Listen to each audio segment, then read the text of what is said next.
technology can also represent old thinking, right? What do we know about technology as an example? We know that Windows is not still using its first iteration of software, right? Every few years or so, they will say, here's, Windows 6.0 or Windows 7.0 or whatever. Why? Why do they do that? Because they're learning, they're growing, and they're trying to improve on the software that they initially started out with. So if you try to get a new computer and you try to put in maybe some software from the past, that computer is not going to run or operate as good as it would if you put in contemporary, up-to-date software. Same thing with your mind. Same thing with your mind. You can have strong views about something, but you can loosely hold them so that when you get new information, right, when you're updating your CPU, your central processing unit, you're able to move forward because you're not so stuck in the past, or you're not stuck in old information that has become obsolete. Okay? So, that is a little bit about Marc Andreessen. Looking at my time here, and let's see where we are on time. Okay. Arnold Schwarzenegger. Good old Arnold. We know a lot about Arnold Schwarzenegger, so I won't go into all of his bio, but Arnold Schwarzenegger was born in Austria in 1947. He immigrated to America in 1968, and we know that he served as California's 38th governor from 2003 to 2010. Notably, he made California a world leader in renewable energy and combating climate change. And he helped deal with some of California's issues with gerrymandering. And he created an independent redistricting commission and brought political leaders closer to the center by creating an open primary system. And so he brought a little bit more accountability to the political process in California. He acts as a chairman of the After School All Stars, as a nationwide after school program, and he continues his own policy work through the USC Schwarzenegger Institute for State and Global Policy.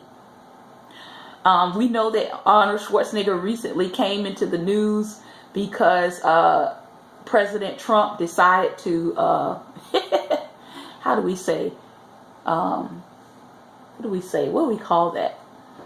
President Trump decided to take a pot shot or a low blow by accusing Schwarzenegger of terrible ratings on his show The Apprentice. And Arnold Schwarzenegger kind of shot back at him online by saying, hey, since you're so good at, really reality TV, and, I'm better at being in the political realm, why don't we switch places? And so that was kind of a little on the comical side. Yes, that was the term I was looking for. Donald Trump tried to throw shade at Arnold Schwarzenegger, and Arnold Schwarzenegger just put up his envelope and his umbrella and, went with the shade. So one of the tips that Arnold Schwarzenegger talks about is his mindset. And he talks about how when he came to a particular competition, they said he was 19 at the time when he won his first big competition. And he was saying that the gentleman interviewing him was saying that he noticed that Arnold Schwarzenegger had such a confidence about him before he even won the competition. And Arnold Schwarzenegger said this. He said, my confidence came from my vision. I'm a big believer that if you have a very clear vision of where you want to go, then the rest of it is much easier. And he said, I felt that I could win it, and that was what I was there for. I wasn't there to compete. I was there to win. I was like, well, you just go, Arnold Schwarzenegger, because that is the kind of attitude that we need to have when we're going forth and we're competing in something. You know, his mindset was not just, I'm here to compete, meaning I'm here to be alongside other people who may be as good or better than me. He said, I didn't come to compete, I came to win. And when you come to win at something, your mindset is, I'm the best. When I walk up in here, right? When I bring my products, when I pitch my business, or when I pitch my idea, I did not come to compete. I came to win. And he said he was able to do that because he had a clear vision about where he wanted to go. So he focused on himself, and he was able to win his first big competition. He wasn't worried about anybody else. Here's another thing Arnold Schwarzenegger talked about. He talked about using psychological warfare on his competitors. So he said, listen to this. He says, by the time I came to America and started competing over here, I would say to my competitors something like, let me ask you something. Do you have any knee injuries or something like that? And then they would look at me and say, no, why? I have no knee injury at all. My knees feel great. Why are you asking? And then he would say, well, because your thighs look a little slimmer to me, and I thought maybe you couldn't squat, or maybe there's some problem with your leg extension. And then I'd see my competitor later checking themselves out in the mirror, looking at themselves. He said people are vulnerable about these things. Naturally, when you have a competition, you use all of this in your play. You ask people if they were sick for a while. They might look leaner, or you might ask if they took any salty foods because they might have water retention. Or you might say things like, you're not as ripped as you looked a week or so ago. And it throws people off in an unbelievable way. So Arnold Schwarzenegger here is telling you that he used psychological warfare against his competitors before they ever got to the competition round. He was psyching them out. He was using his words, and he was causing them to doubt their abilities, to doubt their own body image, right? To doubt their own health, to doubt their own strength of their bodies, which in turn gave him an advantage in the competition itself. We're talking about tools of titans. Arnold Schwarzenegger, shame, shame, shame. using psychological warfare against his competitors. But we also know Muhammad Ali did that as well, right? Fight like a butterfly, fly like a butterfly, float like a butterfly, sting like a bee, right? He did the same thing. He would say things to the people that he was in the ring with. He would tell them what round he was going to knock them out in and that kind of stuff. So, yes, unfortunately. Unfortunately. So, he used psychological warfare, right? He said when he would go to a competition, he had in his mindset, I didn't come to compete, I came to win. Then he tells an interesting story, and we're going to close here because I think we're running out of time. He tells an interesting story about how he made his millions before he became a movie star, and how he was able to be choosy with his parts because he was not relying on the movies as his only source of income, which I thought was really good. He said, early on, I did not rely on my movie career to make a living. That was my intention because I saw over the years, yes, he started a bricklaying company with his best friend. And he said, I saw over the years that people worked out in the gym and that I met in acting classes. They were all very vulnerable because they didn't have any money, and they had tried to take anything that was offered to them because that was their living. I didn't want to get into that situation. I felt if I was smart with real estate, This is Tools of Titans: The Tactics, Routines, and Habits of Billionaires, Icons, and World-Class Performers by Tim Ferriss. And it's a really awesome book. It's divided into 3 sections: Healthy, Wealthy, and Wise. And he interviews all of these different people and finds out their secrets. It's a really, really powerful book. And so, yes, he was very smart. So what he said was he took the money that he made in real estate and he made in bodybuilding and he made through his seminars and selling courses through the mail, and he saved enough to put down money for an apartment building. And then he realized, that he could buy these apartment buildings, flip them, and start using that money as investments. And so he was saying that through that process of developing and trading buildings and buying more apartment buildings and more office buildings, hello from London, and he said he bought a lot of buildings on Main Street downtown in Santa Monica. And then he said he benefited from what he calls the magical decade. And he said, I became a millionaire from my real estate investments. That was before my career took off in show business and acting, which was after Conan the Barbarian. So he made his money investing in real estate. So by the time he got really into acting was not his only, gig, right? Most people say, don't put all your eggs in one basket. Bonjour. Don't put all your eggs in one basket. So that's what he did. Arnold Schwarzenegger did what many people urge everyone to do, and that is to create more than one stream of income. Okay? To create more than one stream of income. That's what he did. So that when he wanted to go for a movie, he chose what he wanted to get into. And one of his keys to that, if you're a person who's into the arts and acting, he said, never audition. He said, own or create a unique niche.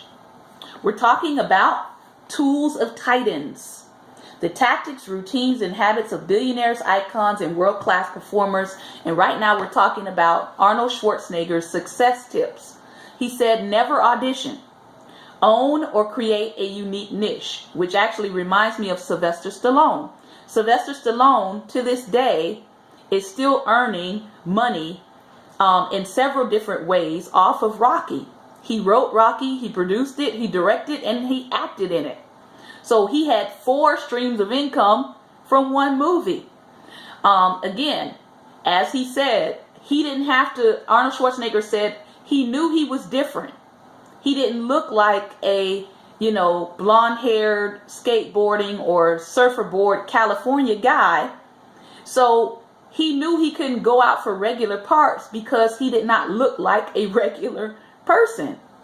And so he had to carve out a niche for himself that fit different kinds of parts. And so as he had an agent, one of his agents told him, we're past the age where people are looking for big and muscular characters to play different things.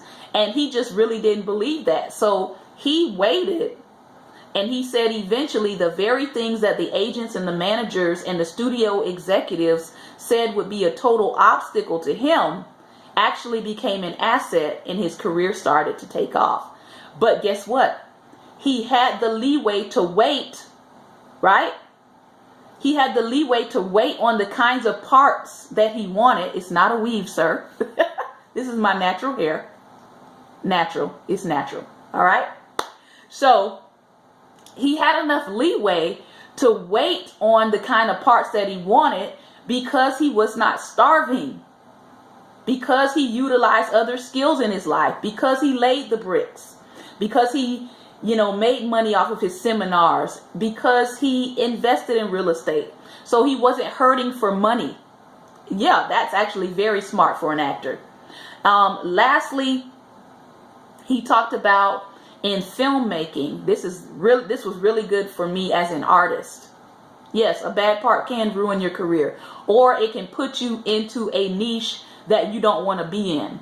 And so he says, James Cameron, who worked with him on the Terminator, Jim Cameron, Jim Cameron said if we wouldn't have had Arnold Schwarzenegger, we wouldn't have done the movie because only he sounded like a machine. So what was Arnold's niche in acting? It was his size and it was his voice. Again, he's giving a tip here for people who are in the arts. He talked about owning or creating a unique niche. Something that people notice about you can be your best asset. I have several online books that you can read. Check out my name, as you can see it up there, Shantae A. Charles. And you'll see on that poster I've got books, and I also have music. You can look me up. As they say, I am Googleable.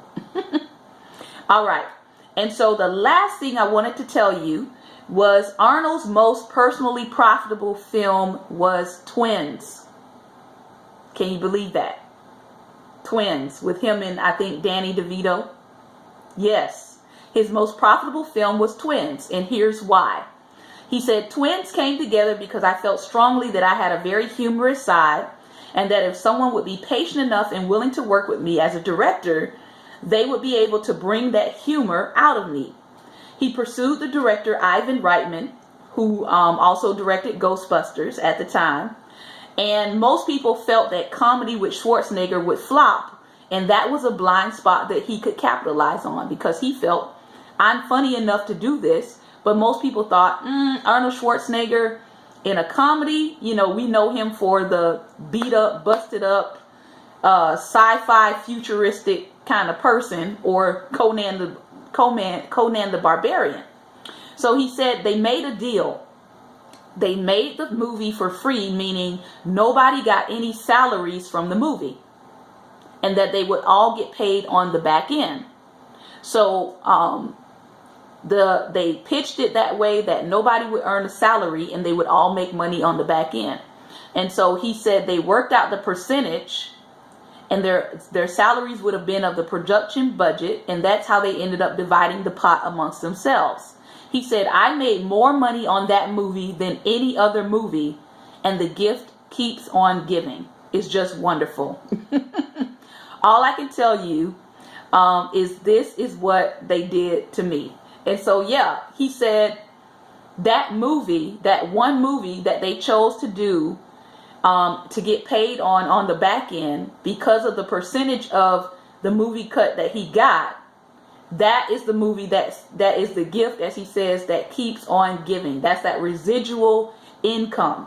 The movie was a huge hit. It came out just before Christmas, and throughout Christmas and New Year's, it made $3 to $4 million every single day, which in today's terms would be, of course, double or triple. This is Daring Dialogues, and we do read alouds, and we do news here, and we do helpful information. Today is Financial Wealth Friday, and we're talking about tools of titans, the tactics, routines, and habits of billionaires, icons, and world-class performers. I would encourage you to come back, make sure, by Tim Ferriss, and watch the replay, because this is a really good segment today. So he said worldwide, the movie made like $269 million. $269 million. All because they were willing to get paid on the back end. My YouTube audience, if you want to watch the rest of this broadcast, you're going to have to check it out on Daring Dialogues Periscope page at Life Nation. You can follow me there.